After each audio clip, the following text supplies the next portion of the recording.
La historia se llama Macario y es de Bruno Traven. Espero que la disfruten. Macario era leñador en aquel pueblecito, padre de 11 hijos andrajosos y hambrientos. No deseaba riquezas, ni cambiar por una casa bien construida el jacal que habitaba con su familia. Tenía, eso sí, desde hacía 20 años una sola ilusión. Y esta gran ilusión era la de poderse comer a solas, gozando de la paz en las profundidades del bosque y sin ser visto por sus hambrientos hijos, un pavo asado entero. Nunca logró llenar su estómago hasta satisfacerse. Por el contrario, siempre se sentía próximo a morir de hambre. Pese a lo cual, todos los días del año, sin descontar los domingos y días festivos, tenía que dejar su hogar antes de que amaneciera para ir al bosque, del que regresaba al anochecer con una carga de leña a la espalda. Aquella carga que representaba todo un día de trabajo. La vendía por 2 reales y a veces un par menos. Solo durante el tiempo de aguas, cuando prácticamente no tenía competencia, y mejor aún en los días señalados, como por ejemplo el Día de los Fieles Difuntos, en que la demanda era mayor por parte de los fabricantes de velas y de los panaderos que horneaban toda clase de panes de muerto y calaveras de azúcar, llegaba a conseguir que le dieran hasta 3 reales por su carga de leña. 3 reales constituían una fortuna para su esposa, conocida en el pueblo como la mujer de los ojos tristes. Ella, de modo más marcado que su marido, producía la impresión de que se iba a desvanecer de hambre. Cuando Macario llegaba a su hogar al anochecer, tiraba la carga con un suspiro revelador de su agotamiento. Tambaleándose, tropezando, llegaba hasta el interior de la choza y, sin hacer ruido, se dejaba caer sobre una sillita primitiva que uno de los niños acercaba rápidamente a la mesa, igualmente tosca, sobre la que Macario extendía ambos brazos exclamando: «¡Ay, mujer, qué cansado estoy! ¡Y cuánta hambre tengo! ¿Qué hay de comer?». Su mujer contestaba: «Frijoles negros, chile verde, tortillas, sal y té limón». La cena era siempre la misma, sin variación alguna. Él conocía la respuesta de su mujer desde mucho antes de llegar a su casa, y hacía la pregunta simplemente por decir algo y para que sus hijos no le consideraran como a una simple bestia de carga. Cuando aparecía la comida, servida en jarros y cazuelas de barro, él ya se había quedado profundamente dormido, por lo que su mujer tenía que despertarle diciéndole: «Macario, la comida está en la mesa». «Demos gracias a Dios por las mercedes que nos dispensa a nosotros, pobres pecadores», musitaba él, e inmediatamente empezaba a comer. No había tomado los primeros bocados cuando se percataba de que todos sus hijos le vigilaban con la esperanza de que no comiera mucho y dejara algo para que ellos pudieran repetir, ya que siempre su ración era insuficiente. Entonces dejaba de comer y se concretaba a beber el té limón. En cuanto vaciaba el jarro, murmuraba con voz plañidera: «Oh, Señor, si por lo menos una vez en mi pobre vida pudiera comerme entero un guajolote asado, moriría feliz y descansaría en paz hasta el día del juicio final». A menudo no decía tanto y se conformaba con murmurar: «Oh, Señor, concédeme aunque sea una sola vez todo un pavo para mí solo». Tantas veces habían escuchado sus hijos aquel lamento que ya no le prestaban atención, considerándolo como una forma de dar gracias después de la cena. Sabían que las mismas posibilidades de que su padre gozara de un pavo asado eran las que existían de que poseyera 1000 pesos oro, aun cuando hubiera rogado toda su vida por ellos. Su mujer, la compañera más fiel y abnegada que hombre alguno pudiera desear, sabía que su esposo no comía tranquilo y suficientemente mientras sus hijos lo vigilaran con ojos hambrientos, deseando hasta el último de sus frijoles. Esto la apesadumbraba, pues tenía buenas razones para considerarle como un buen marido, con cualidades que ni siquiera podía soñar que encontraría en otro. Macario nunca pegaba a su mujer.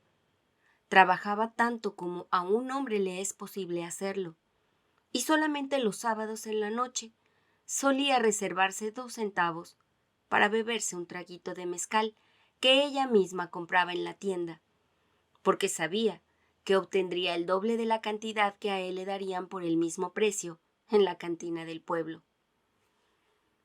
Percatándose del excelente esposo que tenía, de lo mucho que trabajaba para mantener a su familia y de lo mucho que amaba a sus hijos, la mujer empezó a ahorrar hasta el último centavo de los pocos que ganaba lavando ropa y desempeñando trabajos pesados para otras mujeres del pueblo, que gozaban de mayores posibilidades que ella. Después de ahorrar sus centavitos durante 3 largos años, que le parecieron una eternidad, pudo hacerse del pavo más gordo que encontró en la plaza. Reventando de gozo y satisfacción, lo llevó a su casa cuando los niños estaban ausentes y lo escondió en forma tal que nadie pudiera descubrirlo. No dijo ni una sola palabra cuando llegó su marido rendido, agotado, hambriento y, como siempre, rogando al cielo por su pavo asado. Aquella noche hizo que los niños se acostaran temprano. No temía que su marido se diera cuenta de lo que ella preparaba, porque el hombre se quedaría como siempre, profundamente dormido en la mesa, de donde se levantaría como sonámbulo para dejarse caer, privado de sentido, sobre el catre. Si en alguna ocasión una cocinera preparó un pavo para una buena comida, poniendo en ello todo su amor, toda su habilidad, así como todos sus buenos deseos, fue en aquella. La mujer trabajó con devoción durante toda la noche a fin de que el pavo estuviera listo antes del amanecer. Macario se levantó para iniciar su trabajo diario y se sentó a la mesa para tomar su pobre desayuno. Nunca se ocupaba de dar los buenos días, ni tenía costumbre de que su mujer se los diera. Si algo faltaba en la mesa, o si no hallaba el machete y las cuerdas que necesitaba para su trabajo, murmuraba alguna palabra sin abrir apenas la boca.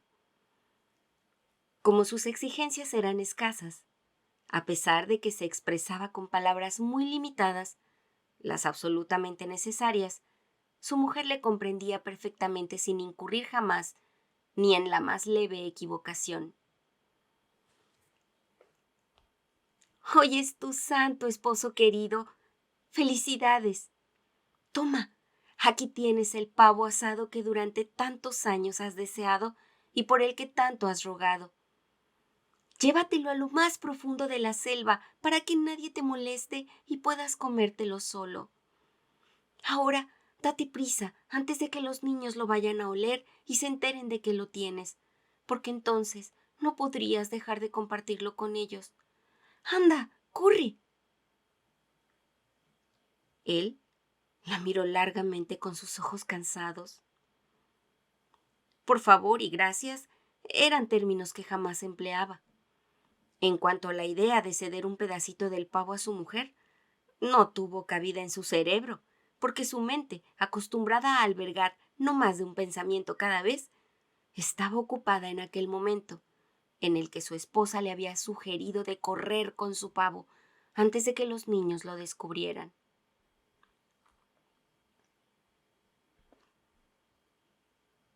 Habiendo empleado largo tiempo en encontrar un lugar suficientemente apartado en lo más profundo del bosque, se encontraba con un apetito feroz, dispuesto a gozar de su pavo. Se acomodó lo mejor que pudo sobre el suelo y con un suspiro de profunda satisfacción se recargó en la cavidad de un árbol grande, Sacó el pavo de la canasta, extendió las hojas de plátano ante él a manera de mantel y colocó el ave sobre ellas con un gesto de reverencia como para ofrecerlo a los dioses. Pensaba acostarse después de comer y dormir hasta la noche, convirtiendo el día en verdadera fiesta, la primera en su vida desde que tenía memoria. Al mirar aquel pavo tan bien preparado y al aspirar el sabroso aroma del buen asado, ese aroma que no tiene paralelo entre los 25 millones conocidos por la raza humana, exclamó con admiración: «Debo decir que es una gran cocinera, solo que nunca tiene oportunidad de demostrarlo». Fue aquella la más profunda expresión que su gratitud pudo encontrar. Su esposa habría reventado de orgullo y habría sido feliz más allá de todo límite si él hubiera dicho aquello en su presencia alguna vez en su vida.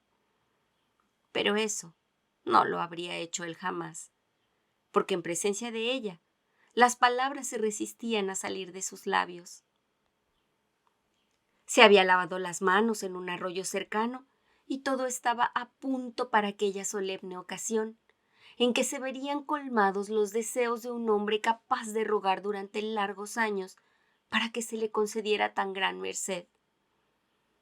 Asegurando la pechuga del pavo con la mano izquierda, tomó con la derecha una de las gruesas piernas del animal para separarla y empezar a comer.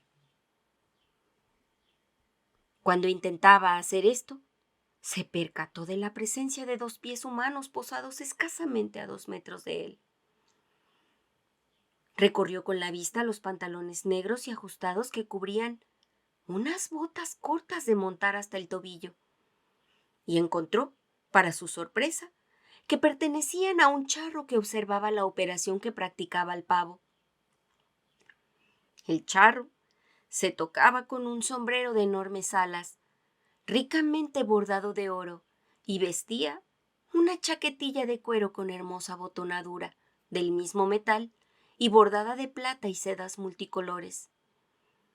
El pantalón lucía botones de oro en los costados de ambas piernas, y sobre las botas relucían 2 preciosas espuelas de plata maciza. Al más leve movimiento hecho por el charro mientras se dirigía a Macario, las botonaduras chocaban y producían un alegre sonido. El charro tenía un bigote negro y una barba como de chivo. Sus ojos, como 2 incisiones, eran negros y penetrantes como agujas.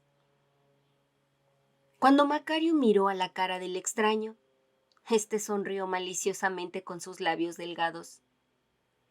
Sin duda, el charro consideraba que su sonrisa era hechicera y que no habría hombre o mujer capaz de resistirla. ¿Qué dices, amigo, de darle un buen bocado de tu pavo a este jinete cansado?, preguntó con voz metálica. Mira, he cabalgado toda la noche y me estoy muriendo de hambre. ¿Qué tal si me convidas un pedazo de tu almuerzo? En primer lugar, este no es mi almuerzo, corrigió Macario, agarrando el pavo como si temiera que se echara a volar. Y en segundo lugar, a esta comida solemne yo no invito a nadie, sin distinción de personas. ¿Me entiende? Te doy mis hermosas espuelas de pura plata a cambio solamente de esa pierna que ibas a arrancar, propuso el charro, humedeciéndose los labios con su lengua fina, que de haber sido bífida parecería la de una serpiente.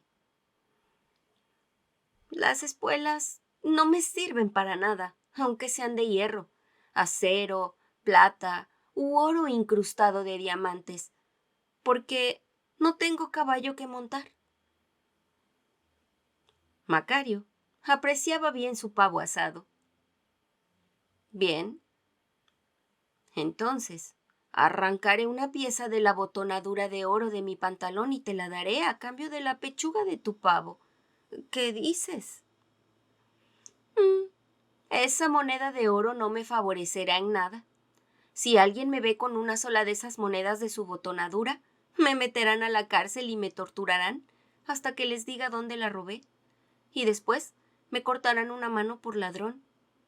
¿Y qué haré yo? Leñador, con una mano de menos, cuando de hecho podría usar 4 si el señor hubiera sido tan bondadoso de concedérmelas. Macario, despreciando la insistencia del charro, dio un tirón de la pierna del pavo para empezar a comer, cuando el visitante le interrumpió diciendo: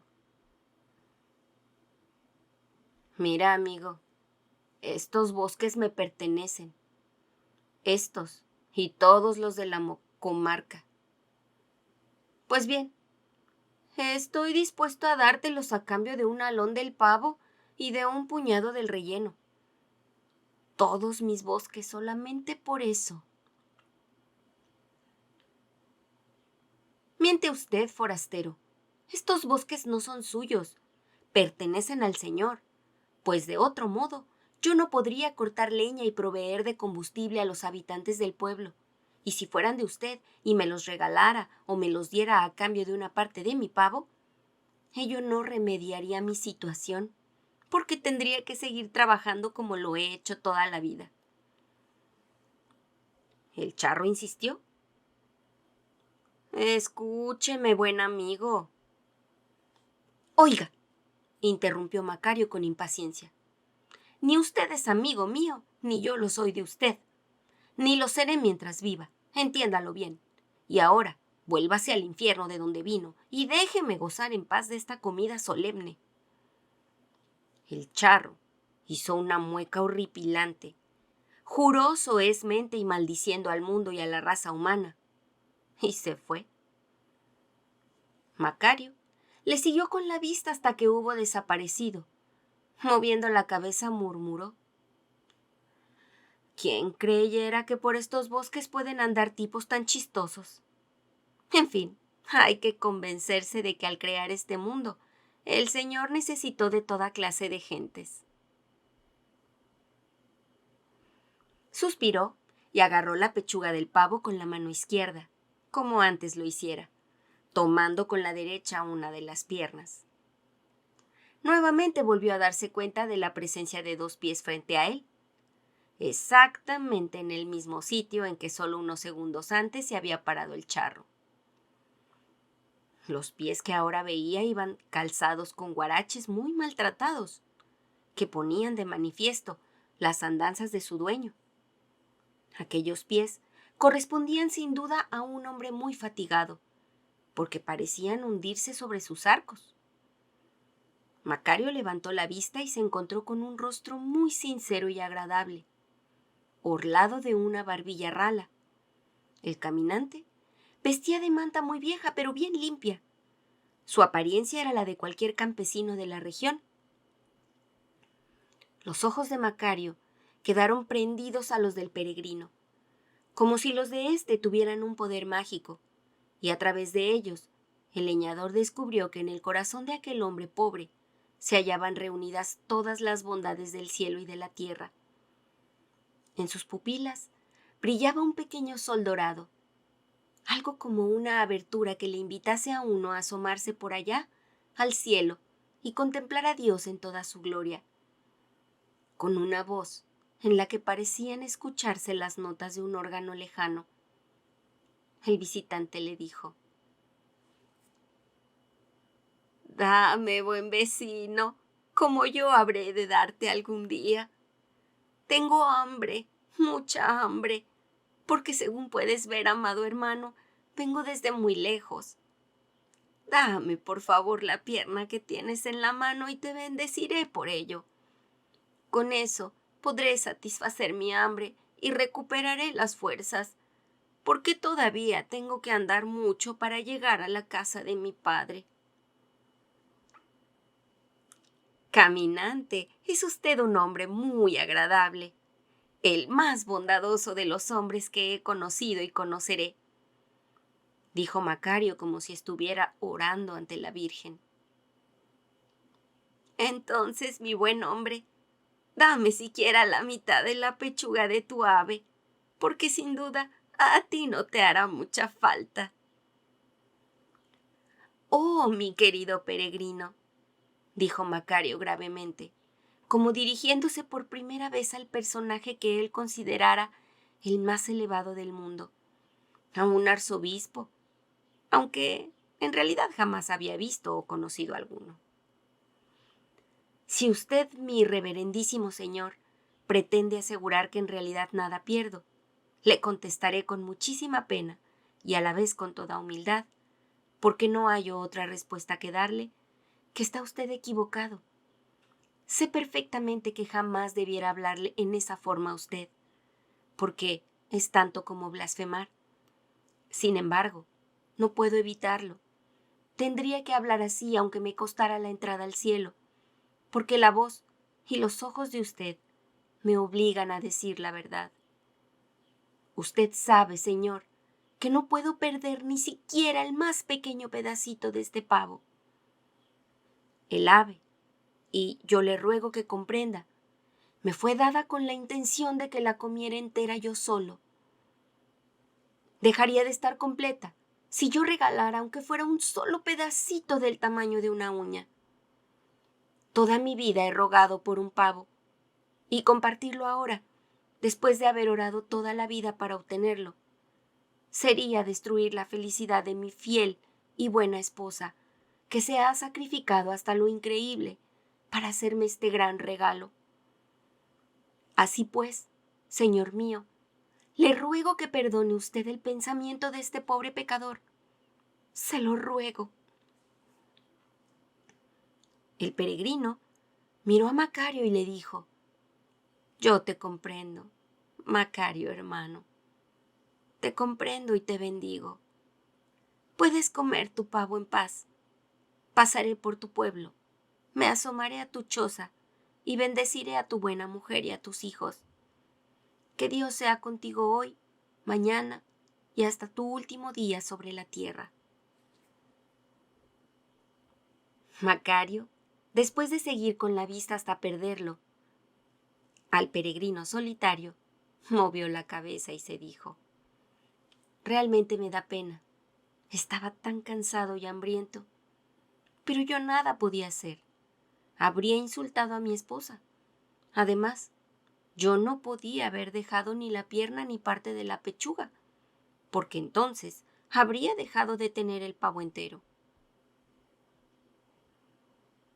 Volvió a agarrar la pierna del pavo para tirar de ella e iniciar su comida, cuando una vez más vio un par de pies frente a sí. Calzaban sandalias antiguas, y Macario pensó que el forastero debía de ser un hombre venido de tierras muy lejanas, porque nunca había visto sandalias como aquellas. Poco a poco fue elevando la vista hasta descubrir un personaje en el que el hambre se manifestaba en forma espantosa. En su cara no quedaba rastro alguno de carne. Todo era hueso, como solo hueso eran las piernas y las manos del nuevo visitante.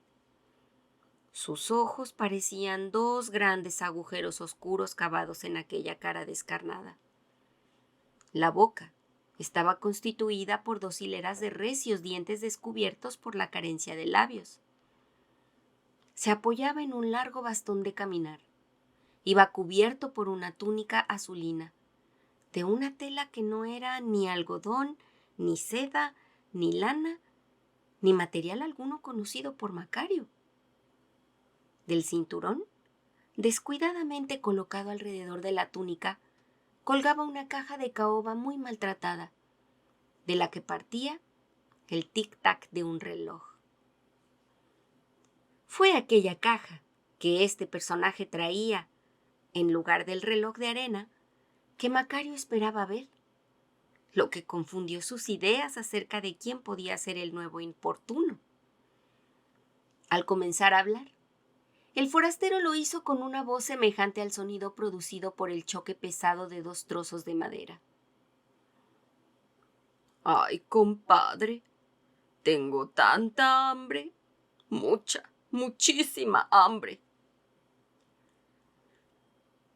No hay para qué hablar de ello, compadre, ya lo veo, dijo Macario sin mostrar el menor temor por la horrible apariencia del recién llegado.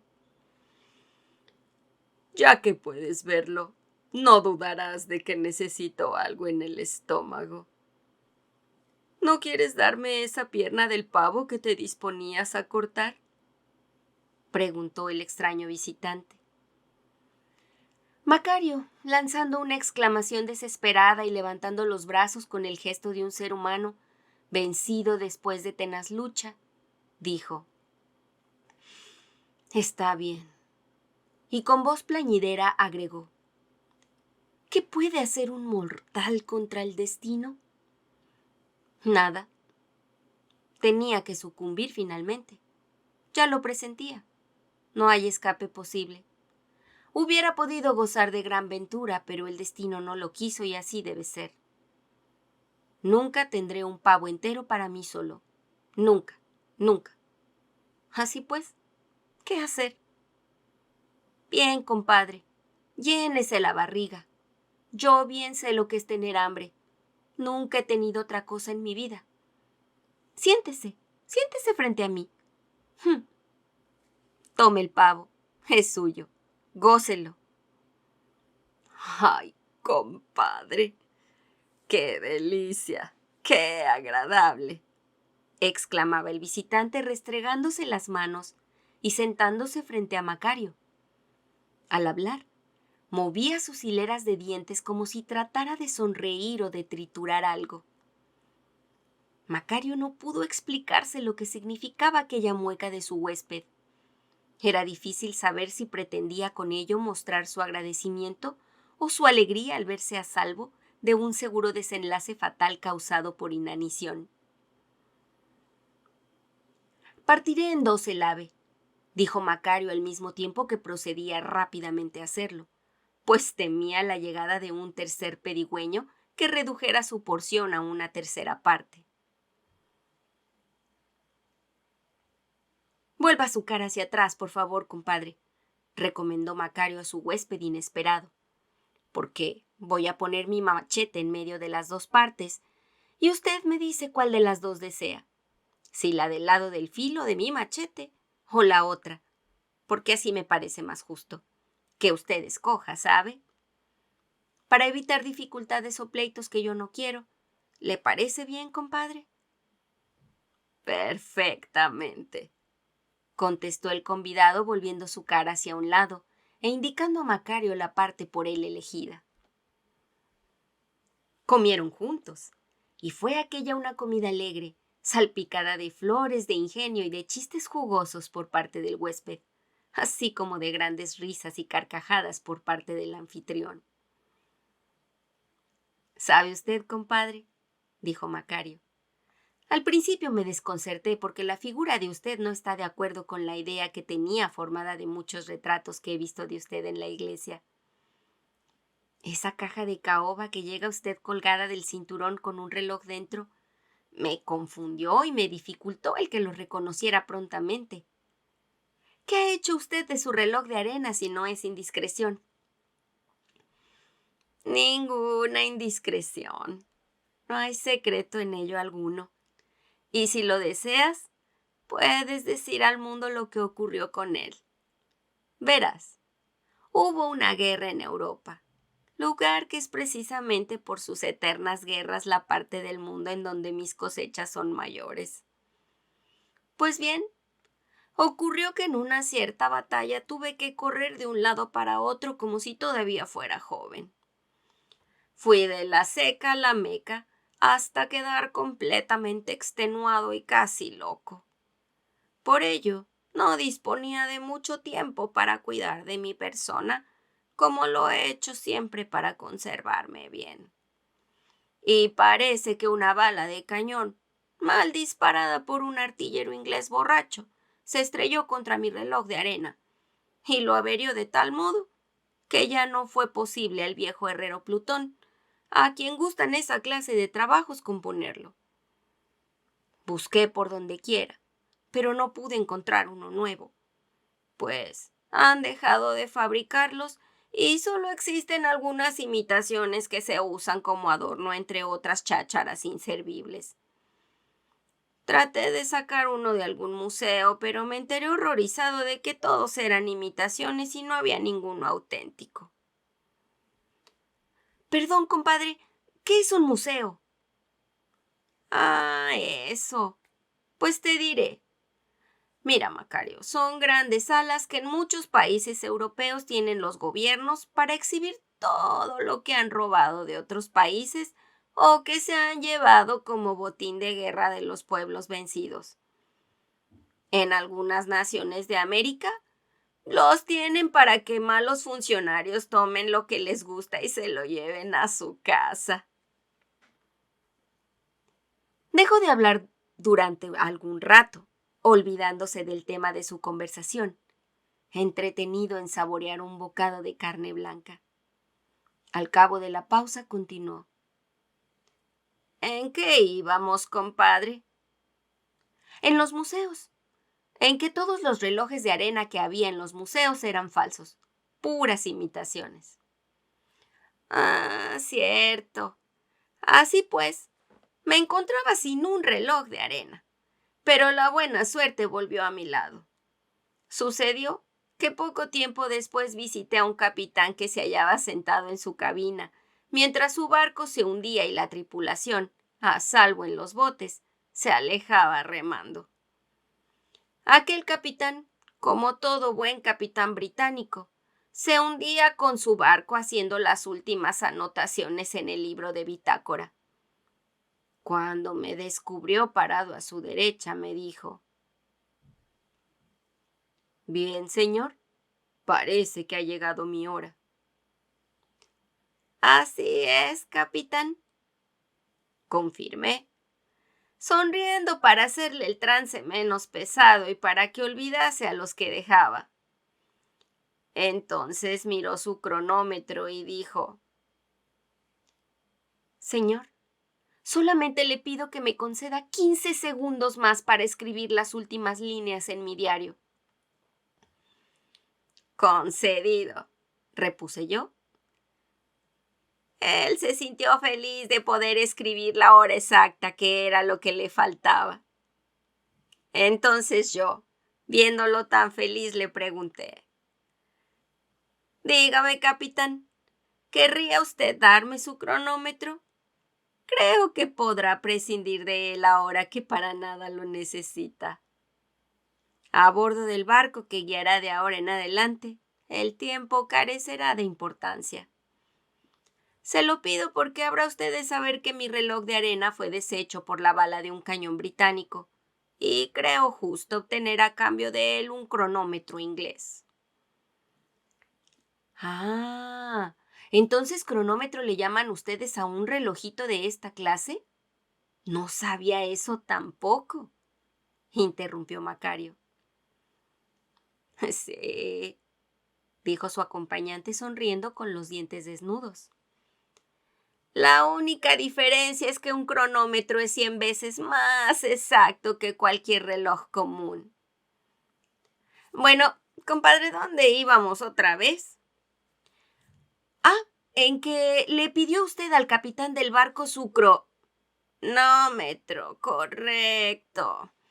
Bueno, y así cuando le pedí que me diera ese precioso reloj, él me explicó. Vaya, no podía usted pedirme nada mejor, ya que ese cronómetro es de mi propiedad particular y puedo hacer con él lo que me plazca. Si perteneciera a la compañía naviera, me vería precisado a negarle ese compañero tan útil. Está perfectamente ajustado. Precisamente unos días antes de iniciar este viaje, lo mandé a arreglar y le aseguro a usted que puede tener plena confianza en esa maquinita preciosa. Una confianza 100 veces mayor de la que pudiera tener en su antiguo reloj de arena. Inmediatamente cogí ese aparato fino y abandoné el barco, que se encontraba ya totalmente cubierto por las aguas. Bueno, así es como llegué a hacerme con el cronómetro, olvidando el viejo reloj de arena de otros tiempos, Y he de decirle a usted, compadre, que este artefacto inglés trabaja tan a la perfección que desde que lo tengo no he llegado tarde a ninguna de mis citas. Es uno de los tantos favores que le debe la humanidad a los ingleses. En tanto que antes, más de un sujeto para quien el ataúd o la canasta o el costal habían sido ya preparados, se me escapaba. Y eso de escaparse así resulta mal negocio para todos y especialmente para mí, pues con ello mi reputación se lesiona, pero ya no volverá a ocurrir jamás. Así conversaron, bromearon, rieron y se sintieron tan alegres como viejos conocidos que se encuentran después de largo tiempo de no verse. Sin duda, el huésped de Macario gustó del pavo, pues tuvo un sinfín de alabanzas para la buena mujer que lo había cocinado tan bien. De vez en cuando, quedaba como fascinado por el encanto de aquella excelente comida y trataba de humedecerse los labios ausentes con una lengua que no tenía. Macario, sin embargo, sabía interpretar aquel gesto y entendía por él que su acompañante estaba satisfecho y se sentía contento a su manera. Antes que yo llegara, tuviste otros 2 visitantes, ¿verdad? Le preguntó en el curso de su conversación. Cierto. ¿Cómo lo sabe usted, compadre? Yo tengo que saber todo lo que ocurre en el mundo, porque has de saber, Macario, que en cierta forma yo soy el jefe de la policía secreta Bueno, tú sabes a quién me refiero, porque el caso es que no me está permitido mencionar su nombre. ¿Reconociste a esos 2 visitantes? Desde luego. ¿O cree usted acaso que yo soy un hereje? Su huésped continuó. El primero era ese que tantas dificultades nos causa, el demonio. Ya lo sabía, dijo Macario convencido. Ese tipo puede presentárseme bajo cualquier disfraz, el que guste, que de todos modos lo conozco. En esta ocasión trató de engañarme presentándose vestido como un charro, pero cometió algunos errores en su disfraz, como pasa a todos los que no son auténticos. Por eso no me fue difícil descubrir que era un falso charro, un impostor. ¿Por qué entonces, sabiendo quién era, no le diste un pedacito de tu pavo? Tú sabes que él puede causarte muchos daños. A mí no, compadre. Yo conozco bien sus mañas y lo que él quería era atraparme. ¿Por qué había yo de darle parte de mi pavo? Claramente se veía que era rico, pues ostentaba tanto dinero que hasta lo llevaba cosido en los pantalones por fuera. Así pues, si hubiera querido, habría podido comprar no un pavo, sino media docena de pavos asados y 2 puercos al horno en la primera posada del camino. Por eso, no le hacían falta ni una pierna, ni un solo alón de mi pavo. El segundo visitante era... Bien tú sabes a quién me refiero. Lo reconociste, ¿verdad? Desde luego. ¿Acaso no soy cristiano? Lo habría reconocido en cualquier parte. Sentí mucho tener que negarle un pedacito porque fácilmente se veía que tenía mucha hambre y necesitaba con urgencia algún alimento. Pero, ¿quién soy yo? Pobre pecador para honrarme dando a nuestro Señor un trocito de mi pavo asado. Su padre posee todo en el mundo y es dueño de todas las aves, porque él lo hace todo, y puede dar a su hijo cuantos pavos desee. Además, nuestro Señor, capaz de alimentar con 2 peces y 5 piezas de pan a 5,000 personas hambrientas en una sola tarde, satisfaciendo su hambre y quedándole además una docena de sacos llenos de migas y sobras, bien puede con una delicada hojita de pasto alimentarse si realmente tiene hambre. Por ello, habría yo considerado un gran pecado darle una pierna de mi pavo. Además, el que puede con una sola palabra cambiar en vino el agua, puede asimismo hacer que esa hormiguita que corre por allí, llevando a cuestas una amiga, se convierta en un pavo asado con todo el relleno y los aderezos necesarios. ¿Quién soy yo? Pobre leñador con 11 hijos que alimentar, para humillar a nuestro Señor haciéndole aceptar de mis manos de pecador una pierna de mi pavo asado. Yo soy un hijo fiel de la Iglesia, y como tal, tengo que respetar el poder de nuestro Señor. Vaya filosofía, compadre, dijo el desconocido. Puedo asegurarte que tienes una mente sana y que tu cerebro funciona perfectamente en lo que se relaciona con la protección de lo que es tuyo. Nunca me había dicho eso nadie, compadre, dijo Macario.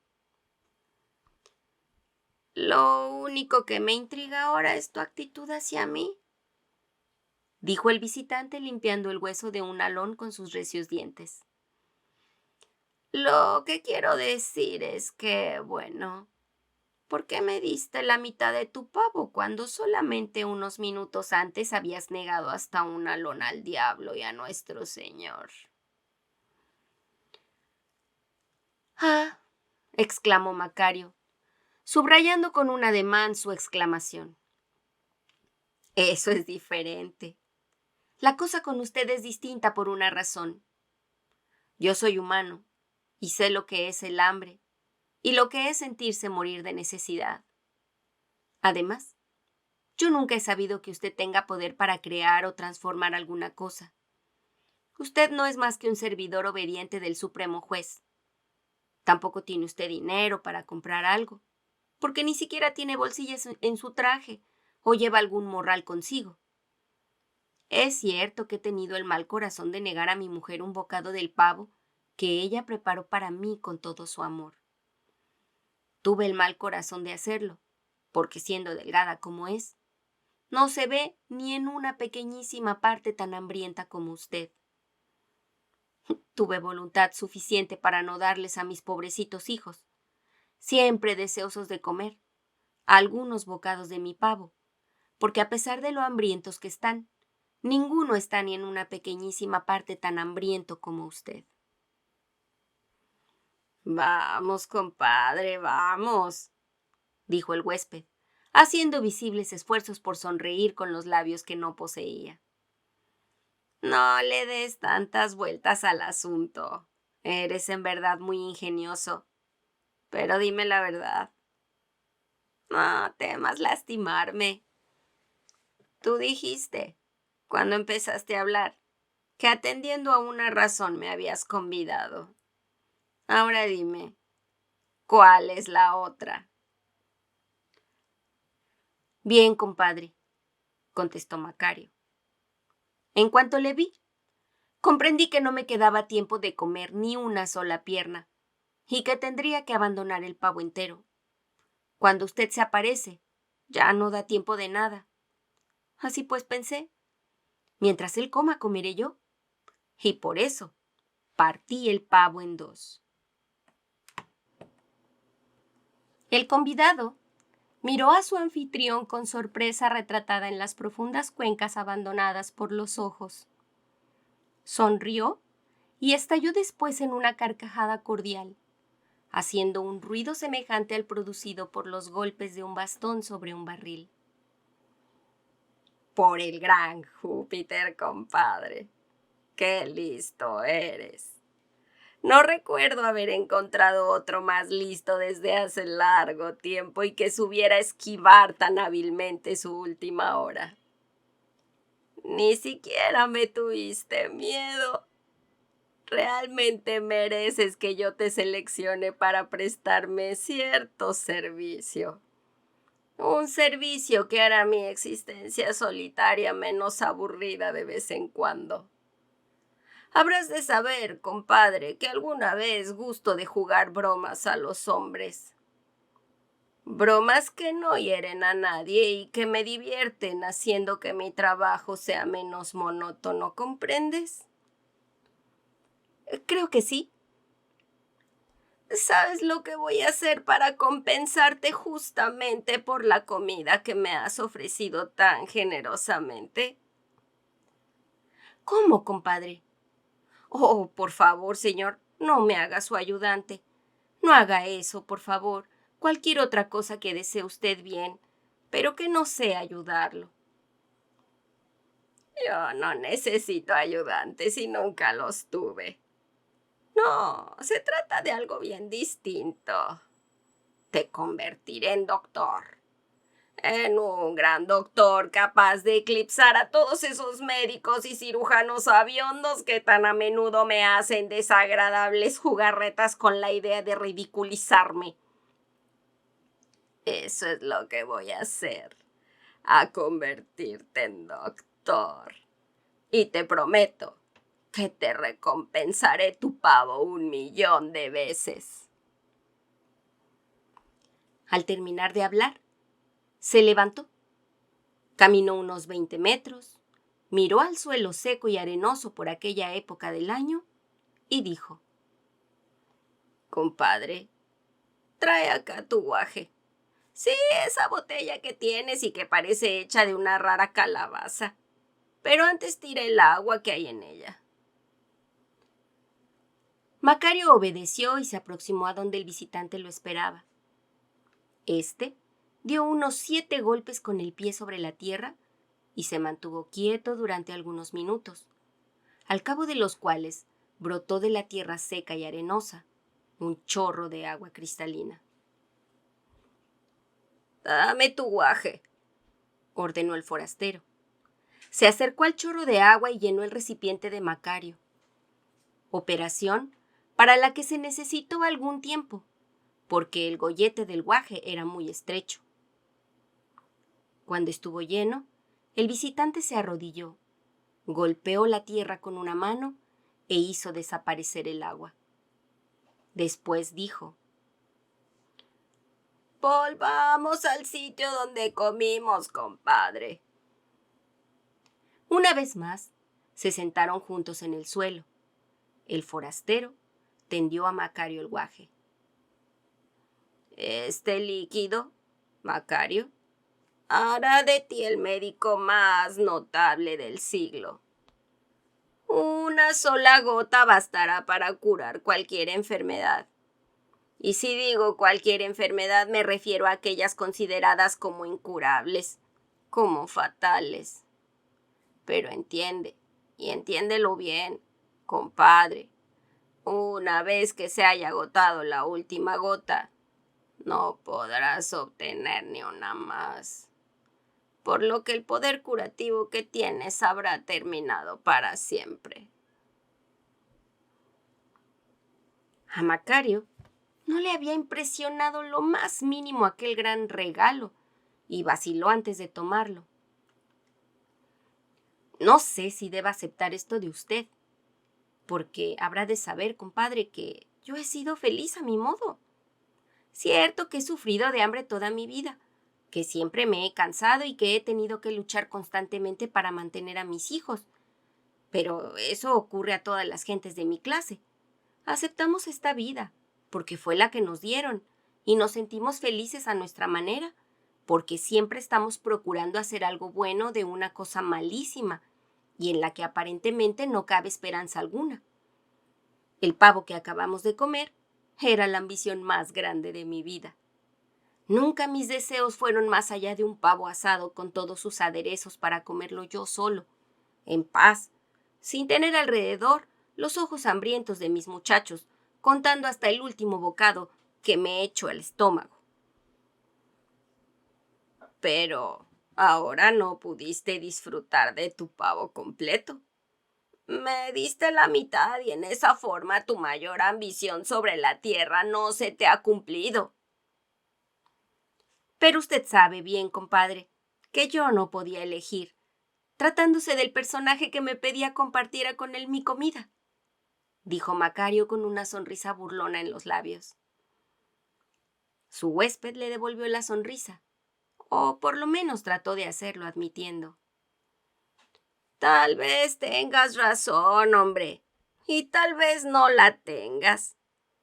Pero ahora no te hablaré del camino que debiste haber tomado, porque tanto uno como otro podían haber resultado iguales. Pero es el hecho de que me hayas invitado a compartir tu pavo, después de negar un pedacito de él tanto al diablo como a nuestro Señor, lo que me hace juzgarte como a un hombre listo, merecedor de la buena oportunidad que nunca tuviste. Después de meditarlo por un minuto, Macario dijo: Si ello le complace y cree además que debe compensarme por la comida, llevaré conmigo el agua. En cualquier forma, servirá algún día si mi mujer o alguno de los niños se enferma y no encuentro manera de aliviarlos. Perfectamente pensado y bien dicho. Solamente que no debes olvidar que, como todas las cosas en la vida, una vez que comiences tendrás que seguir adelante. No habrá manera de retroceder. Pues, cuando cures al primer enfermo, llegarán otros que querrán ser curados también. Debes usar una sola gota cada vez.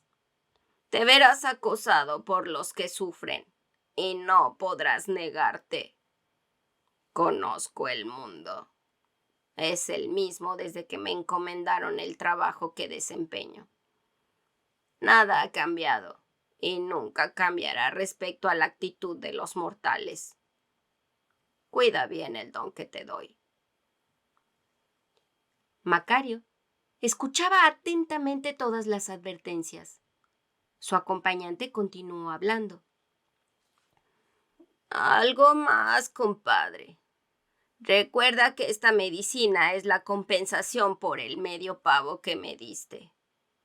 Pronto desearás un pavo entero tan ardientemente como lo has deseado durante los últimos 20 años, porque tu deseo aún no ha quedado satisfecho. Y si deseas comprar otro sin esperar varios años más, tendrás que curar a alguien para conseguir el dinero necesario para comprarlo. Nunca había pensado en ello, admitió Macario. Pero necesito tener un pavo entero para mí solo, pase lo que pase, o moriré como el más desgraciado de los hombres. Desde luego, pero después desearás también otras cosas. Todos los mortales desean probar y hacer muchas cosas antes de marcharse de este mundo. Ahora otra cosa, compadre. Escúchame bien. A donde quiera que te llamen para que atiendas un paciente, ahí estaré yo también. Nadie más que tú podrá verme. Cuando me veas parado a los pies de la cama de tu paciente, concrétate a poner una gota de la medicina dentro de un vaso de agua. Haz que tu enfermo la beba, y antes de que pasen 2 días, se habrá recuperado completamente. Pero si me ves parado en la cabecera al enfermo, no te tomes el trabajo de usar la medicina, pues mi presencia en ese sitio será señal de que el enfermo debe morir, sin que importen los esfuerzos que tú o muchos médicos hábiles hagan por arrebatármelo. En ese caso, no emplees la medicina que te he dado, porque no harías más que desperdiciarla. Debes darte precisa cuenta de que el poder divino de que me hallo investido, esto es, el poder de elegir a los que han de abandonar este mundo, mientras los canallas o los muy viejos han de permanecer aún en él, no es transferible a ningún ser humano susceptible de errar o de corromperse. Por ello, la decisión final en cada caso debe quedar en mis manos y tú tendrás que acatarla y respetarla. No lo olvidaré, señor, contestó Macario. Sí, más vale que lo recuerdes siempre. Y ahora tengo que decirte adiós. La comida estuvo excelente. Exquisita, diría yo. Si comprendieras el significado de esa palabra. He de admitir que he pasado un magnífico rato en tu compañía. El medio pavo que me has brindado restaurará mis fuerzas para otros 100 años. Ojalá que cuando vuelva a tener la urgencia que tenía ahora, vuelva a encontrar un anfitrión tan generoso como tú. Muchas gracias, compadre. Adiós.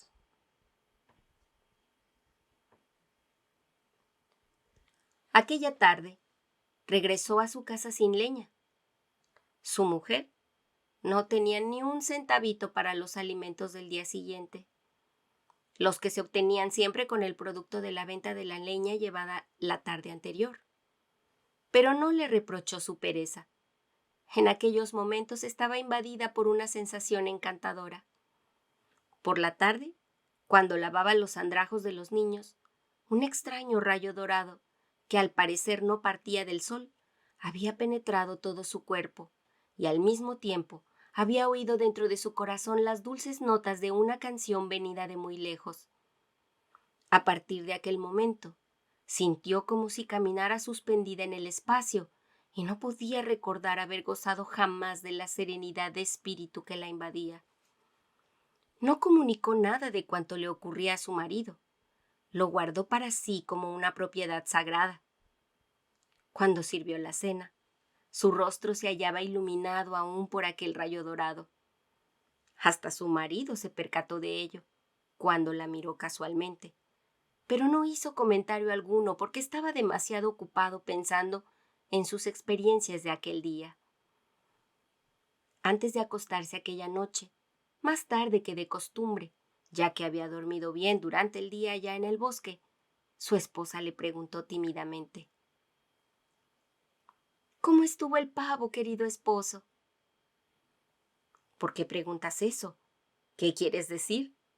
Estaba perfectamente, hasta donde a mí me es posible juzgar, dada la poca experiencia que tengo de comer pavo. No dijo una sola palabra acerca de sus visitantes. Al día siguiente, la familia sufriría de hambre. El desayuno, incluyendo el de Macario, fue como de costumbre en extremo frugal. Aquella mañana, la esposa tuvo necesidad de reducirlo más aún, con el propósito de que alcanzase para 2 comidas más. Macario acabó enseguida con el bocado de frijoles negros que le sirvieron. No se quejó, porque comprendió que toda la culpa era suya. Tomó su machete, su hacha y sus cuerdas y se lanzó al bosque en la mañana nublada. A juzgar por la forma natural en que se dirigía a cumplir con su dura labor, parecía haber olvidado la medicina y todos los acontecimientos a los que estaba ligado.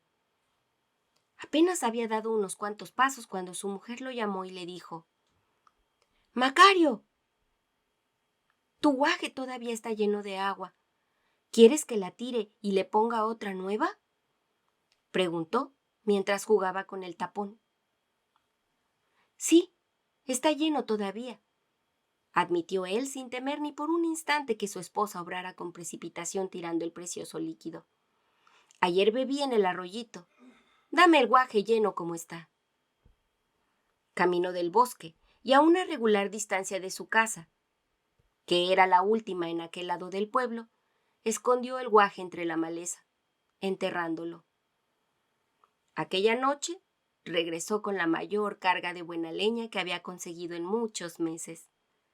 Fue vendida en 3 reales al primer intento que los hijos mayores hicieron por lograrlo. La familia se sintió poseedora de 1.000.000. Al día siguiente, Macario volvió a su trabajo como de costumbre. La noche anterior, Macario había dicho como al caso a su mujer de un tronco muy pesado, cayendo sobre su guaje, se lo había roto. Aquellos guajes no le costaban nada, porque los hijos mayores los encontraban entre la maleza donde crecían silvestres. Regresó nuevamente con otra buena carga de leña, pero la familia no pudo gozar del bien que representaba, porque una calamidad había caído sobre ella. La esposa, con la cara hinchada y los ojos irritados de tanto llorar, salió a su encuentro. Reginito, se nos muere. Mi pobre niño morirá. Se está acabando. Se lamentó ella, bañada en lágrimas. Él la miró estúpidamente como lo hacía siempre, que algo anormal ocurría en casa. Cuando su esposa se apartó, notó la presencia de varias mujeres, unas de pie, otras sentadas en cuclillas, próximas al sitio en el que el niño yacía. La suya era una de las familias más pobres del pueblo, una de las más apreciadas por su honestidad y su modestia, y además porque siempre son más queridas las familias pobres que las ricas. Aquellas mujeres, al enterarse de la enfermedad del hijo del paupérrimo Macario, acudieron para ayudar a la familia, llevando consigo toda clase de ralés, hierbas y pedazos de corteza de las que usaban en caso de enfermedad. En aquel pueblo no había ni médicos ni medicinas. Como consecuencia de ello, tampoco había funeraria. Cada una de las mujeres había llevado una hierba diferente, y cada una sugería un medio distinto para salvar al niño. Durante largas horas habían torturado al pequeño con infinidad de tratamientos, haciéndole cocimientos de raíces, hierbas y huesos molidos. «Comió demasiado», dijo una de ellas al ver que el padre se aproximaba al niño. «Tiene los intestinos retorcidos y no se salvará». Otro corrigió. «Está usted equivocada. Comadrita, se trata de un cólico». Otra más agregaba. «Hemos hecho todo lo posible, pero no vivirá ni una hora más. Uno de nuestros niños murió en la misma forma. Lo sé. Por su carita puedo asegurar que ya está listo para volar al cielo. Pobre angelito». Sin prestar atención a los comentarios de las mujeres, Macario miró a su hijo, a quien por ser tan chiquito lo quería con un cariño especial. Era el más pequeño de todos y gustaba de su sonrisa y de que se sentara de vez en cuando en sus piernas y le hiciera cariños en la cara con los deditos de sus manos. A menudo pensaba que la única razón que tenía para soportar su azarosa existencia radicaba en el hecho de que siempre a su alrededor había algún niño sonriendo inocentemente y golpeándose la nariz y las mejillas con los puñitos. El niño se moría, no cabía duda. El pedazo de espejo colocado por una de las mujeres delante de su boca no mostraba huellas de aliento. Los latidos de su corazón eran imperceptibles por la mujer que hacía presión con la mano sobre el pecho del niño. El padre se detuvo y miró a la criatura sin saber si debía aproximarse y tocar su carita o permanecer en el sitio en que se encontraba, o dirigirse a los otros niños que se amontonaban en un rincón del jacal, como si se sintieran culpables de aquella desventura. Los pobrecillos no habían cenado y sabían que nada comerían aquella noche debido al terrible estado mental en que su madre se hallaba. Macario dio la vuelta, se dirigió a la puerta y salió sin saber ni qué hacer ni a dónde ir.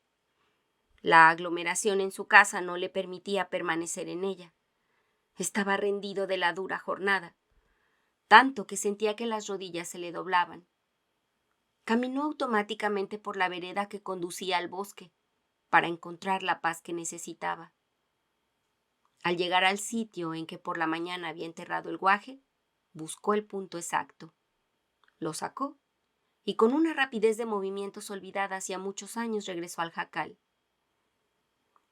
«Denme una taza con agua limpia», ordenó en voz alta al abrir la puerta. Su mujer se apresuró a cumplir sus deseos como si le hubieran inyectado nuevas esperanzas, y en un segundo estuvo de vuelta con un jarrito lleno de agua. «Ahora todos ustedes dejarán el cuarto. Salgan y déjenme solo con mi hijo. Veré qué puedo hacer». «No tiene objeto, María. Macario, ¿no ves que se está muriendo?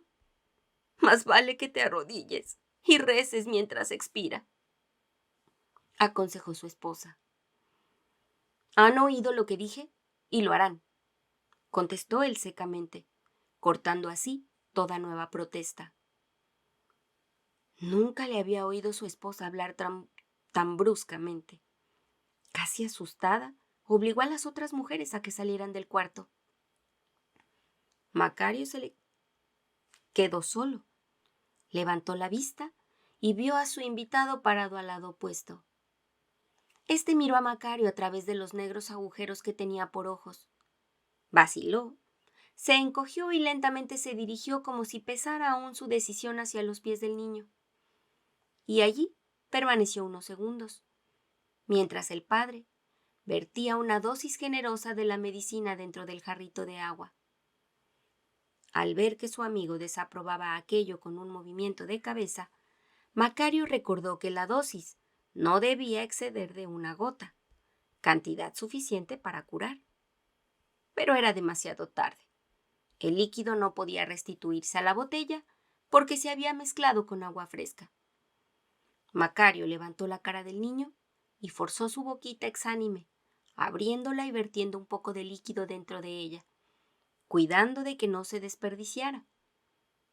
Para su regocijo, notó que una vez que la boca del niño se humedecía, éste empezaba a beber voluntariamente, terminando por consumir todo el líquido que contenía el jarrito. No bien la medicina hubo alcanzado el estómago, cuando el niño empezó a respirar con libertad. El color volvió lentamente a su pálido rostro y movió la cabeza en busca de acomodo. El padre esperó unos instantes más y al ver que el niño se recobraba con rapidez milagrosa llamó a su mujer. Una mirada bastó a la madre para arrodillarse ante el niño gritando: «Benditos sean Dios y la Virgen. Gracias, gracias, Dios santo, mi nene vivirá». Al escuchar la explosión, todas las mujeres que habían estado esperando afuera se precipitaron al interior y viendo lo que había ocurrido durante la permanencia del padre con el hijo, se santiguaron y miraron a Macario como si fuera un extraño al que vieran por primera vez. 1 hora más tarde, todo el pueblo se hallaba reunido en la casa de Macario para ver con sus propios ojos si era cierto lo que las mujeres habían publicado con gran rapidez. El niño, con las mejillas sonrosadas, con los puñitos apretados contra su barba, reposaba dormido. Claramente se veía que todo peligro había pasado. A la mañana siguiente, Macario se levantó a la hora usual. Se sentó para tomar el frugal desayuno, buscó su machete, su hacha, sus cuerdas y taciturno como siempre dejó el jacal para salir a los bosques a cortar leña. Llevó consigo el guaje que contenía la medicina y lo enterró en el mismo sitio en que lo había ocultado con anterioridad. Continuó su vida de siempre durante 6 semanas, al cabo de las cuales una noche de vuelta a su hogar, encontró a Ramiro que estaba esperándole para suplicarle que fuera a ver a su esposa, que se encontraba enferma hacía 4 semanas y se hallaba agonizante. Ramiro era el tendero principal del pueblo y el hombre más rico del lugar. Explicó que había oído hablar del poder curativo de Macario y que deseaba que lo probara con su joven esposa. «Tráiganme una botella pequeñita de las que tiene en su tienda. Aquí lo esperaré», pensando mientras en lo que puedo hacer por su esposa. Ramiro trajo el frasquito. «¿Qué vas a hacer con esa botellita, Macario?», preguntó con curiosidad. «Ya verá usted. Vaya a casa y espéreme allí. Necesito ver a su mujer para decir si puedo curarla o no. Nada le ocurrirá mientras llego, no se preocupe. Entretanto, necesito salir al campo y buscar algunas hierbas que conozco». Salió, buscó su guaje, llenó hasta la mitad del frasquito de cristal con la medicina. Volvió a esconder el guaje y se dirigió hacia la tiendita de Ramiro, instalada en una de las 3 casas de ladrillo del pueblo. La mujer se hallaba próxima a morir. Su estado era el mismo que aquel en que Macario había encontrado a su hijito. Ramiro le miró interrogante. Macario le pidió que lo dejara solo con la enferma. Ramiro obedeció, no sin sentir celos de su joven y bella esposa. bella a pesar de hallarse agonizante, y con quien hacía menos de un año que se encontraba casado, y se puso a observar a través del agujero de la llave lo que Macario hacía. Este, próximo a la puerta, la abrió repentinamente para pedir un vaso de agua. Ramiro, con la cara pegada a la cerradura, no pudo moverse rápidamente, y cuando Macario tiró con fuerza, cayó de bruces dentro de la pieza. No es un acto encomiable, don Ramiro, dijo Macario al advertir lo que el celoso hacía. Solo por eso debía negarme a devolverle a su esposa. No la merece, y usted lo sabe. Ramiro se detuvo sorprendido. No comprendía lo que ocurría. No podía explicarse cómo era posible que el más pobre y humilde hombre de la aldea, aquel modesto leñador, se atreviera a hablarle en esos términos a él, el más rico y encumbrado, el señor a quien difícilmente el alcalde se habría atrevido a interpelar en aquellos términos. Pero Macario, al ver a Ramiro parado ante él, humillado, con gesto de mendigo, temblando ante la idea de que se negara a devolver la salud a su esposa, comprendió súbitamente que había adquirido un gran poder y que hasta el altivo Ramiro le reconocía la facultad de hacer milagros. Ramiro le pidió humildemente que lo excusara por haber atisbado y le rogó, en una forma lastimera, que salvase a su esposa, que en menos de 4 meses le daría un hijo. ¿Cuánto pedirás por devolvérmela sana y fuerte como era? No vendo mi medicina. No soy yo el que le pone precio. Es usted, don Ramiro, quien debe fijar el precio. Solo usted sabe el valor que su esposa tiene para usted. Así pues, usted dirá cuánto. ¿Serán suficientes 10 monedas de oro, querido Macario? ¿Es el equivalente de 10 monedas de oro lo que su mujer vale para usted? No lo tomes de esa forma, Macario. Desde luego que ella vale para mí más que ningún dinero. El dinero me será posible adquirirlo cualquier día, cuando Dios me lo permita. Pero si mi mujer muere, ¿me será posible encontrar otra como ella? No, en toda la redondez del mundo. Te daré 100 monedas de oro, pero por favor, sálvala. Macario conocía a Ramiro bien, demasiado bien. Ambos habían nacido y crecido en el pueblo. Ramiro, hijo del comerciante más rico del lugar, ocupaba ahora su sitio. Macario, hijo del leñador más pobre, le había sucedido hasta en el hecho de tener la familia más numerosa de todas. Macario conocía a Ramiro perfectamente y sabía que una vez que le devolviera la salud a su esposa, trataría de regatear todo cuanto pudiera el pago de las 100 piezas de oro. Si Macario no accedía, tendrían sin duda una larga y agria disputa. Pensando en ello, dijo: tomaré las 10 piezas de oro que me ofreció en un principio. Ah, Macario, gracias. Te lo agradezco de veras, y no por la rebaja, sino por tu buena voluntad. Nunca olvidaré lo que has hecho por nosotros, te lo aseguro. Mi gran esperanza es que también el nonato se salve. Será, dijo Macario seguro de su éxito, pues había visto a su convidado en el sitio bueno. Ahora, tráigame un vaso de agua, ordenó a Ramiro. El agua fue traída y Macario conminó al comerciante diciéndole: no se atreva usted a espiar nuevamente, porque si lo hace, puedo fallar y usted será el único culpable. Así pues, recuerde, no debe espiar ni vigilar. Ahora, déjeme solo con la paciente. En esta ocasión, Macario tuvo gran cuidado en no usar más que la dosis indispensable del valioso líquido, y hasta trató de dividir en 2 una gota. Por su conversación con Ramiro se percató del valor incalculable de la medicina, capaz de convertir en humilde mortal a aquel altanero rico, hasta el grado de inducirlo a humillarse ante el modesto leñador, único que podía administrarla y salvar la vida de su esposa. Al darse cuenta del hecho, Y no obstante la lentitud con que su mente trabajaba, Macario tuvo la visión de lo que podía alcanzar olvidando su oficio de leñador y dedicándose únicamente a la aplicación de su medicina. Naturalmente, la quinta esencia de un futuro feliz era para él la posesión ilimitada de pavos asados. Al tratar de dividir la gota en dos, Macario se volvió a su compañero en busca de consejo. Este hizo un signo aprobatorio con la cabeza. 2 días después, la esposa de Ramiro se había recobrado totalmente, tanto que ella misma comunicó a su esposo que estaba segura de que el niño no había sufrido lo más mínimo a causa de su enfermedad.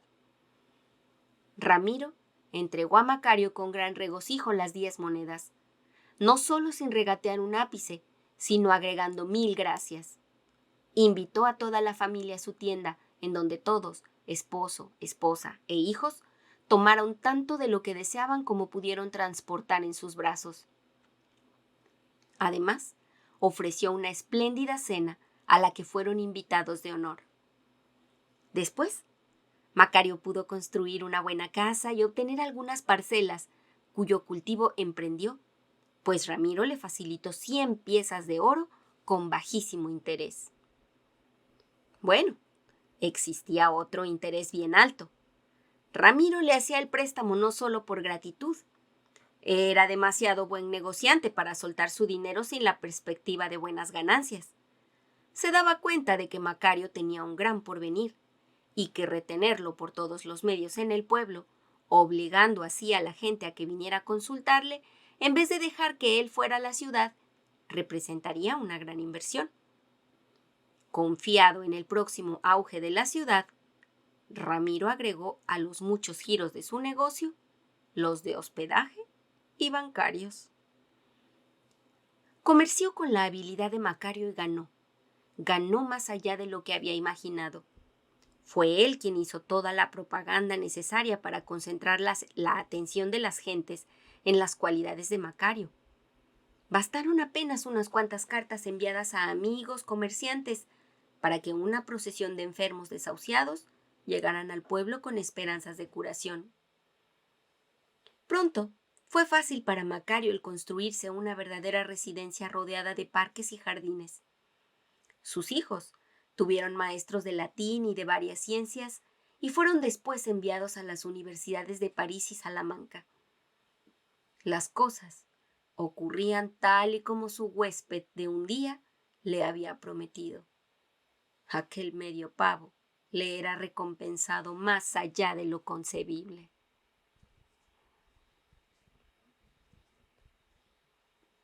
No obstante su fama y riqueza, Macario se conservó honesto e incorruptible. Cualquiera que acudía en demanda de curación era interrogado acerca del valor que le daba su salud. Siguiendo la forma que desde el principio había adoptado, eran el paciente o sus parientes quienes debían fijar el precio de la curación. Si un pobre hombre o una pobre mujer no podían ofrecerle sino solo unos cuantos centavos, o un puerquito, o un gallo, gozaban exactamente de la misma atención que los ricos, a quienes en ocasiones había llegado a cobrar hasta 20,000 doblones de oro. Curó a hombres y mujeres de la más elevada alcurnia que habían cruzado el océano procedentes de España, Italia, Francia, Portugal y otros países, con el único fin de ser curados por él. Y así, como conservaba su honestidad en cuanto al precio, la conservaba en lo relativo a sus posibilidades de impartir salud. Si alguien lo consultaba y él tenía la certeza de no poder hacer nada, atendiendo a la actitud de su huésped, no cobraba en absoluto por la consulta. Todas las personas, sin excepción, aceptaban su veredicto final sin discusión. No intentaban en absoluto argüir con él una vez que declaraba su impotencia para ayudarlos. Más o menos salvaba a la mitad de las gentes que le consultaban. La otra parte era reclamada por su socio. Ocurría muchas veces que durante semanas enteras no le era dado curar a un solo paciente, porque su socio decidía lo contrario. Al principio de su práctica, había logrado dividir cada gota en 2, más tarde en 4 y después en partículas pequeñísimas, valiéndose de un sinfín de mañas. Pero a pesar de estas y de cuántos esfuerzos hacía por reducir sus dosis cada vez más, la medicina disminuía en forma alarmante. En el primer mes de su ejercicio, había vaciado el contenido del guaje en botellas de cristal oscuro perfectamente selladas para evitar que el líquido escapara evaporándose a través de los poros del guaje. La última botella había sido abierta meses atrás, y cierto día Macario se percató horrorizado de que en ella quedaban a lo sumo 2 gotas. Consecuentemente, decidió hacer saber que se retiraría y que no curaría a nadie más. Había envejecido y pensó que ya tenía derecho a pasar tranquilamente los últimos años de su vida. Además, deseaba reservar las 2 últimas gotas de medicina para su familia, especialmente para su amada esposa, a quien ya había tenido que curar 2 veces en los últimos 5 años. Ocasiones en que la posibilidad de perderla le había llevado a considerar lo insoportable que para él sería esa pérdida. Justamente, por aquellos días, ocurrió que el hijo de 8 años del virrey don Juan, marqués de Casafuerte, el más alto personaje de la Nueva España, enfermó. Fueron llamados los médicos más famosos, pero ninguno pudo hacer nada por el niño. Todos aceptaron que el mal era desconocido para la ciencia médica. El virrey había oído nombrar a Macario, pero debido a su dignidad, educación y elevada posición política y social, lo consideraba como merolico, más aún cuando era ese el nombre que le daban los médicos acreditados con un título universitario. La madre del niño, sin embargo, menos dada a la dignidad cuando de la vida de su hijo se trataba, molestó tanto al virrey con su insistencia que éste finalmente optó por llamar a Macario.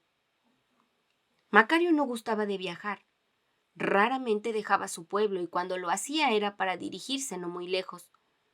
Pero una orden dada por el virrey en persona debía atenderse o pagar con la vida la desobediencia. Así pues, tuvo que ir. En presencia del virrey, se le dijo lo que de él se esperaba. Aquel, no dando crédito a los milagros que se decía habían sido realizados por Macario, se dirigió a él en los términos que habría empleado para hablar a cualquier leñador nativo. No he sido yo quien te ha llamado, y quiero que esto quede perfectamente aclarado. Mi esposa es quien ha insistido en traerte aquí para que salves a nuestro hijo, que según parece no hay sabio médico que le pueda curar.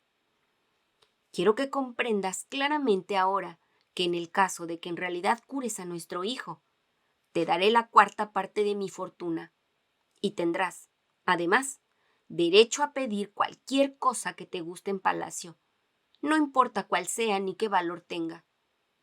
Aparte de todo eso, yo mismo te expediré una licencia que te acredite para ejercer la medicina en cualquier parte de la Nueva España, con los mismos derechos y privilegios de que puede gozar cualquier médico titulado. A ello se agregará una carta con mi sello, por medio del cual te convertirás en persona con fuero a la que no habrá policía ni soldado que pueda arrestar, ni acción penal injustificada que le pueda alcanzar. Creo que la recompensa por tu servicio será regia. Macario hizo un signo de asentimiento sin decir palabra. El virrey continuó. Las promesas que te hago son apegadas a las sugestiones hechas por Su Alteza, la marquesa mi esposa, y cuando yo prometo algo lo cumplo. Pero ahora debes escuchar mi opinión.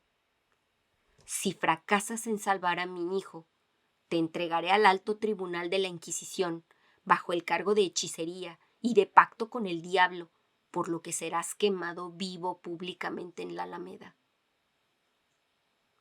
El virrey se detuvo para espiar la impresión que su amenaza causaba a Macario. Este palideció, pero nada dijo. ¿Has comprendido bien lo que te he dicho?, preguntó el virrey. He comprendido, Alteza, dijo Macario brevemente con un ligero temblor, y haciendo una torpe reverencia. Ahora, yo personalmente te llevaré junto a nuestro niño enfermo. Sígueme. Entraron al cuarto del niño, al que 2 hermanas de la caridad vigilaban impotentes, tratando solo de que estuviera cómodo. La madre no estaba presente. Se hallaba, por orden del médico de cabecera, confinada en sus habitaciones. El niño descansaba sobre una camita de madera fina pero sin grandes adornos. Macario se aproximó al enfermito y miró enrededor, buscando ansiosamente a su viejo convidado. Se palpó la bolsa del pantalón para asegurarse de que llevaba el frasquito de cristal que contenía las últimas gotas de la medicina que aquel lejano día le había dado su extraño huésped. Después, dijo al virrey: ¿Sería usted tan amable, Alteza, de dejar la pieza por una hora, ordenando a todos que la abandonen a fin de que pueda yo quedar solo con el paciente? El marqués titubeó, temeroso de que aquel campesino, un indio ignorante, hiciera algún daño al niño cuando se quedara a solas con él. Al percatarse Macario de la expresión de desasosiego del virrey, recordó la primera curación que había hecho a un extraño, a la mujer de Ramiro, el comerciante de su pueblo. Ramiro había vacilado, al igual que el virrey, en abandonar la pieza cuando él se lo había pedido a fin de quedar a solas con la enferma. Aquellos 2 casos eran los únicos durante su larga práctica en los que viera la duda pintada en el semblante de los familiares. Macario se dio a cavilar si tendría alguna significación en su destino, que en aquel momento, cuando solo le quedaban 2 gotas de la medicina, otra persona que solicitaba el gran servicio expresara duda en su semblante y no confiara en él, que era la única persona que podía prestárselo. Por fin, se encontró a solas con el niño, y de pronto vio aparecer a su antiguo convidado, parado a la cabecera del enfermo.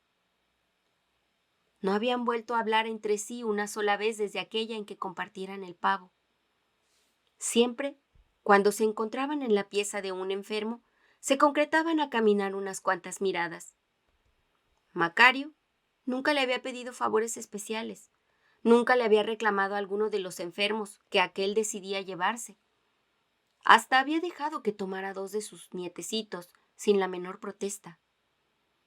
Pero en esta ocasión todo era diferente. Si fracasaba, sería quemado vivo en la plaza pública, acusado de hechicería y de tener pactos con el diablo. Sus hijos, que gozaban todos de elevada posición, caerían en desgracia por la condena que la Santa Inquisición le impondría y que era la más infamante muerte que podría sufrir un cristiano. Todas las propiedades que poseía y que pensaba que heredasen sus hijos y nietos le serían confiscadas como bienes mal habidos para pasar a manos de la Iglesia. No le importaba perder una fortuna que nunca había tenido gran importancia para él, pero lo que le preocupaba sobre todo era la felicidad de sus hijos y más que la de ellos, la de su mujer, en quien pensaba intensamente en aquel terrible momento de su vida. Ella se volvería loca cuando supiera lo que le había ocurrido a él en aquella ciudad, tan lejana de su hogar, al sentirse incapaz de ayudarlo o por lo menos de confrontarlo durante las pocas horas que le quedaban en la tierra. Y fue por ella, no por él, por quien en aquella ocasión decidió pedir en su socio que tuviera consideraciones especiales. «Deme a este niño, por favor», le rogaba. «Démelo en nombre de nuestra vieja amistad. Yo nunca le he pedido favor alguno a cambio del medio pavo que se comió tan gustoso en aquella comida a la que le invité cuando tanta necesidad tenía. Entonces, usted me dio voluntariamente algo que yo no le pedía. Ahora sí, pido a usted que me dé a este niño. Verteré la última gota de la medicina y romperé el frasco para que no quede ni siquiera un cristalito húmedo que pudiera aprovecharse para otra curación. Por favor, déme a este niño. No es por mí por quien se lo pido. Es por mi fiel, leal y amada esposa. Usted sabe, o por lo menos puede imaginar, lo que significa para una familia cristiana que uno de sus miembros sea quemado vivo en la plaza pública. Por favor, déjeme a este niño. No tomaré ni tocaré las riquezas que me ofrecen por curarlo. Mire, señor, cuando me encontró, yo era un hombre pobre, pero era feliz a mi manera. No me importa volver a ser tan pobre como entonces. Estoy dispuesto a cortar leña nuevamente como cuando usted me encontró por primera vez. Lo único que le pido es que por favor me dé a este niño por aquella comida. ¿Recuerda, compadre? Su interlocutor le miró largamente con los negros y profundos agujeros de sus ojos. Si tenía corazón, sin duda lo consultaba en aquellos momentos. Parecía concentrarse deliberando consigo mismo sobre aquel caso para encontrar la mejor solución posible. Sin duda alguna tenía órdenes de llevarse al chiquillo. No podía expresar sus pensamientos ni con gestos ni con miradas, pero su actitud ponía de manifiesto claramente su deseo de ayudar a Macario. Aparentemente en este caso particular, era imposible encontrar una solución que conviniera a ambos. Descansó por largo rato la vista en el niño, como profundizando y balanceando el ruego de Macario contra el destino final de la criatura. Volvió a ver a Macario con compasión y profundamente turbado. Movió la cabeza visiblemente con gran tristeza, como el que siente sin poder alguno ante esta situación desesperada. Abrió las descarnadas mandíbulas y con una voz que sonaba como el golpear de maderas huecas, dijo: Lo siento, compadre, pero en este caso no puedo hacer absolutamente nada para sacarte de esta situación tan complicada. Lo que sí puedo decirte es que en muy raros casos he tenido tanta tristeza como ahora. Créeme, Macario, no puedo evitarlo. Necesito llevarme a este niño. No, usted no debe. Usted no puede, ¿me oye?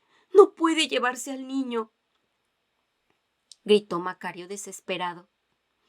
Piensa en mi desgracia y en la deshonra de mi familia. No puede usted llevárselo. Yo se lo impediré. Su compañero nuevamente movió la cabeza sin decir palabra. Entonces, con movimiento resuelto, Macario tomó la cama y la hizo girar violentamente de manera que su antiguo huésped quedara parado a los pies. Pero éste desapareció por 2 segundos para aparecer como un relámpago nuevamente a la cabecera. Otra vez, Macario dio vuelta al lecho y otra vez el extraño personaje apareció a la cabecera. Loco de desesperación, Macario daba vueltas y más vueltas a la cama como si fuera una rueda. Pero en cuanto se detenía para tomar aliento, miraba a su convidado parado a la cabecera. Entonces comenzaba su loco juego con el que creía poder engañar al que insistía en llevarse al niño. Era demasiado para aquel hombre viejo el esfuerzo de dar vueltas a la cama, sin ganar más de 2 segundos a la eternidad. Si solo pudiera, pensaba, alargar 2 segundos hasta convertirlos en 2 horas más y dejar al virrey con la impresión de que el niño estaba curado, podría tal vez escapar al horrible castigo con el que se le había amenazado. Tan cansado estaba ya que no le era posible mover la cama ni una vez más. Instintivamente se llevó la mano al bolsillo en que guardaba el botecito de cristal que contenía las 2 últimas gotas de la preciosa medicina, encontrándose con que en su juego furioso con la cama se le había roto. Cuando pudo darse cuenta clara de la pérdida y de lo que ella significaba, sintió como si la última chispa de energía le hubiera abandonado. Miró vagamente alrededor como quien sale de un largo trance para darse cuenta de que el destino pesaba sobre él y era inútil seguir luchando. Así pues, Dejando vagar la vista por la estancia, llegó hasta el lecho donde yacía el niño y vio que éste había muerto. Cavó por tierra, exhausto, allí tendido. Macario escuchó una voz muy suave y dulce que se dirigía a él para insistirle. Una vez más, compadre, quiero agradecerle el medio pavo que tan generosamente me diste y que restableció mis perdidas fuerzas para otros 100 años de tediosa labor. Realmente el pavo estaba exquisito, si entiendes lo que significa esta palabra. He de decirte que no obstante mi agradecimiento, me es imposible ayudarte en este angustioso trance, porque ello está fuera de mi alcance. Pero lo que sí puedo hacer es salvarte de ser quemado vivo y públicamente difamado. Eso es lo que haré en nombre de nuestra vieja amistad y de la honestidad con que has obrado siempre. Recibiste un pago real y lo honraste con realeza. Has vivido, pues, con lo que un hombre noble y bueno. Adiós, compadre. Macario volvió la vista hacia atrás, miró a su viejo convidado parado a su cabecera y con infinita gratitud cerró sus ojos mientras una sonrisa de satisfacción aparecía en sus labios. Como no regresara Macario a buen tiempo, su mujer empezó a sospechar que algo malo le habría pasado. Por eso, muy de madrugada reunió a todos los vecinos para ir en su busca.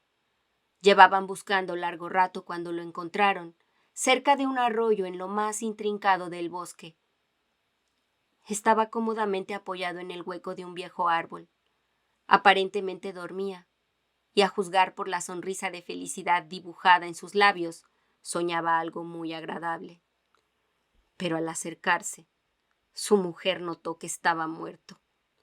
En el suelo, frente a él, estaban extendidas unas hojas de plátano, y sobre ellas los huesos correspondientes a medio pavo, bien mondos, en el lado opuesto, como a 1,5 metros, y también, sobre hojas de plátano, estaba la otra mitad del pavo, pero intacta. «Qué raro», dijo su mujer sollozando. ¿Por qué partiría el pavo en dos? Tanta ilusión que tenía por comérselo todo él solo. Seguramente la muerte le sorprendió antes de que pudiera probar la otra mitad. A pesar de todo, parece que murió feliz. Y este es el fin de la historia. Si les gustó, por favor compártanlo con sus amigos. Recuerden que, bueno, pues este podcast está diseñado para que motivemos a los demás a leer. Así que, bueno, pues compártanlo, por favor, déjenme un comentario y dime qué piensas de este episodio. Déjame saber de dónde me estás escuchando. Y bueno, pues nos escuchamos en el siguiente episodio para descubrir otros mundos sin movernos de aquí. Adiós.